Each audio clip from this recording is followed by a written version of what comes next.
Hello everyone, welcome to Unacademy. मेरा नाम है गौरव जोशी और आज हम आपसे कुछ कॉमन मिस्टेक्स जो कि आप केमिस्ट्री के पेपर में करते हैं, बच्चे जो कॉमन मिस्टेक ऐसे जो कि केमिस्ट्री के पेपर में करते हैं उसके बारे में पढ़ेंगे।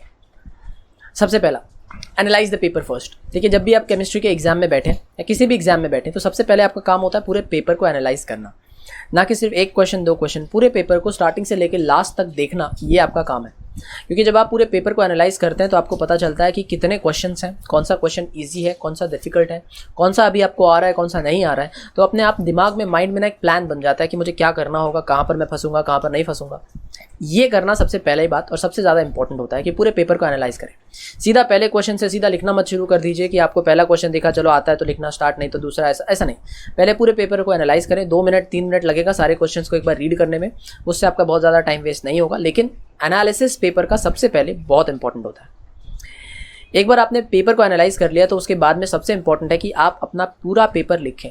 देखिए, एनालिसिस के बाद हो सकता है आपको पेपर आ जाए कि हाँ पूरा पेपर आता है, और हो सकता है कि आपको शायद पूरा पेपर नहीं आता हो सकता है कुछ क्वेश्चंस नहीं आते हो सकता है बहुत सारे क्वेश्चंस नहीं आते हो सकता है कुछ भी नहीं आता हो। तब उस केस में सबसे इंपॉर्टेंट है कि आप अपना पेपर लिखें। ब्लैंक शीट नहीं छोड़ना है, आपका पेपर ब्लैंक नहीं दिखना चाहिए। पेपर में कुछ ना कुछ आपने भरा होना चाहिए। जैसे हम बात कर लेते हैं, केमिस्ट्री में एक क्वेश्चन आता है मॉडर्न पीरियोडिक टेबल के ऊपर कि the structure of modern periodic table. अब ये बहुत ही कॉमन क्वेश्चन है। अब मॉडर्न पीरियोडिक टेबल का स्ट्रक्चर आप लोग 9th-10th स्टैंडर्ड से पढ़ते हैं, बट हो सकता है आपको अभी पूरा आंसर नहीं आता हो, या थोड़ा आंसर नहीं आता हो, या हो सकता है कुछ भी नहीं आता हो, लेकिन आपको कुछ तो पता होगा उसके बारे में कि स्ट्रक्चर कैसा दिखता है, उसमें ब्लॉक्स होते हैं, उसमें कुछ होता है, ये होता है, वो होता है। ये भी अगर आप लिख के आए, आपको बस अपना पेपर ब्लैंक नहीं रखना है। कुछ ना कुछ जो भी उससे रेलेवेंट चीज़ें आपको आती हैं, जैसे आपको मेंडलीव का कुछ याद हो, आपको कुछ मूसले के बारे में याद हो, या कोई कहानी या कुछ भी याद, कहानी मतलब पिक्चर की कहानी मत लिख देना, कोई सीक्वेंस ऑफ इवेंट आपको याद हो, आप वो लिख के आ सकते हैं, लेकिन पेपर को ब्लैंक ना छोड़ें। क्योंकि देखिए बच्चा लोग, जब आपका एग्जामिनेशन टफ होता है तब उस केस में ऑटोमेटिकली आपका पेपर चेकिंग लीनियंट हो जाता है।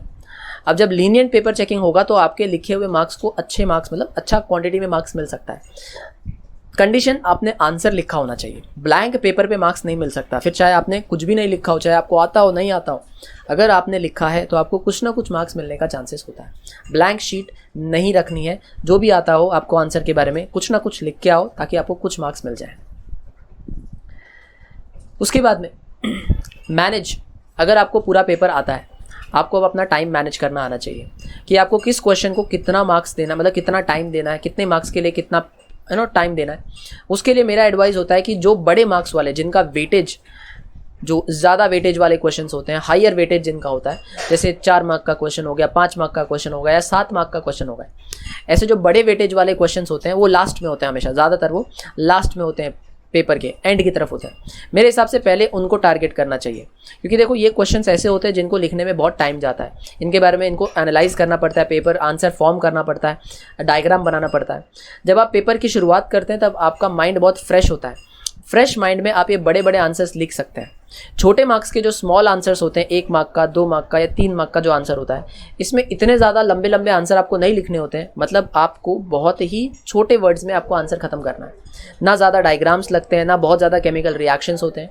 मतलब इनको, अगर आपका माइंड फ्रेश नहीं भी है तो भी आप इनको अच्छे से टैकल कर सकते हैं। और MCQs सबसे लास्ट में करो तो भी चलेगा, क्योंकि आता है तो आता है, नहीं आता है तुक्का मारना, जय माता दी। एनीवेज MCQ लास्ट में करना would be the best option, क्योंकि लेकिन MCQ आपके क्वेश्चन पेपर में ज़्यादातर सबसे पहले होते हैं। बच्चे इसी से शुरू करते हैं, काफ़ी टाइम इसमें वेस्ट कर देते हैं, अगर नहीं आता है तो उसके पीछे पड़ जाते हैं कि नहीं निकालना ही निकालना है। और फिर होता क्या है, जो बड़े आंसर्स हैं जिनमें आपको ज़्यादा मार्क्स मिलने का चांस है, वो आपके रह जाएंगे। MCQ 1 मार्क का होता है, अगर आपका आंसर करेक्ट है तो 1 मार्क मिलेगा, नहीं है तो ऐसा नहीं कि हाफ मिल जाएगा, भाई करेक्ट के आसपास का आंसर निकाला है तो नहीं, हाफ नहीं मिलेगा तो नहीं मिलेगा। 4-5 मार्क के क्वेश्चन में ऐसा होता है कि अगर आपने थोड़ा आंसर गलत भी लिखा है तो आपको मैक्सिमम मार्क्स मिलने का चांसेस होता है। 5 में से 4, 3, 3.5 ऐसे मिल जाएगा, अगर पूरा राइट नहीं भी है। इसीलिए मैनेज करना टाइम बहुत इंपॉर्टेंट है। ज़्यादा टाइम किसको देना है, किसको कितना भाव देना है, वो डिपेंड करता है कि उसका मार्क्स कितना है, वो आपको कितना मार्क्स दे रहा है। नेक्स्ट चीज़, न्यूमेरिकल्स आर बैड। ये बहुत ही गलत मेंटालिटी है बच्चों की। बच्चों को लगता है कि न्यूमेरिकल, स्पेसिफिकली केमिस्ट्री और फिजिक्स के न्यूमेरिकल्स, मैथ्स में तो न्यूमेरिकल के अलावा और कोई ऑप्शन नहीं है। केमिस्ट्री और फिजिक्स में न्यूमेरिकल से बच्चे बहुत बचते हैं, भागते हैं, लेकिन याद रखो न्यूमेरिकल सबसे इंपॉर्टेंट है और यही आपको मैक्सिमम मार्क्स देगा। जिसके न्यूमेरिकल पे पकड़ अच्छी है उसको पेपर में थियरी का टेंशन लेने की ज़रूरत नहीं होती है। देखो थियरी हर कोई पढ़ता है, बचपन से पढ़ रहे हो, थियरी याद करना एक कॉमन चीज़ है।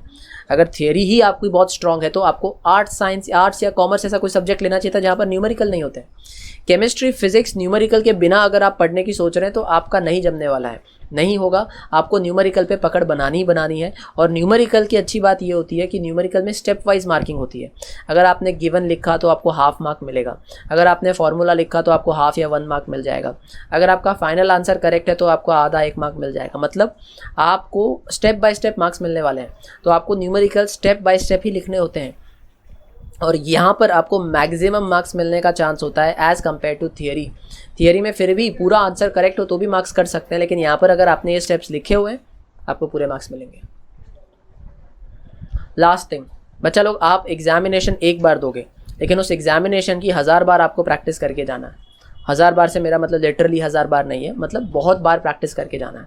क्योंकि देखो, जब आप एक क्रिकेट का मैच खेलते हो तो प्रैक्टिस नेट में आपने कितना पसीना बहाया है वही डिसाइड करता है कि आपका फाइनल मैच कैसा जाएगा।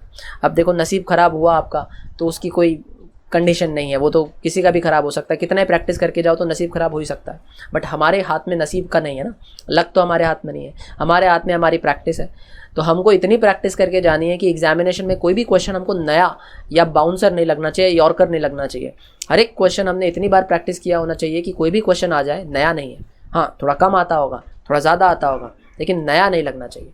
कुछ बच्चे बहुत कम प्रैक्टिस करते हैं जिसकी वजह से कुछ नए क्वेश्चंस उनको परेशान कर देते हैं और वो बच्चे फिर सब्जेक्ट को बदनाम करने लग जाते हैं कि यार ये सब्जेक्ट में ना बहुत ख़राब डिफ़िकल्ट क्वेश्चंस आते हैं। तेरी प्रैक्टिस कम थी, सब्जेक्ट में क्वेश्चन अच्छे थे, योर प्रैक्टिस वॉज लेस। तो प्रैक्टिस करके जाना है, जितना प्रैक्टिस कर सके उतना बढ़िया है। तो प्रैक्टिस मेक्स ह्यूमन परफेक्ट, आपको प्रैक्टिस परफेक्ट बनाएगी।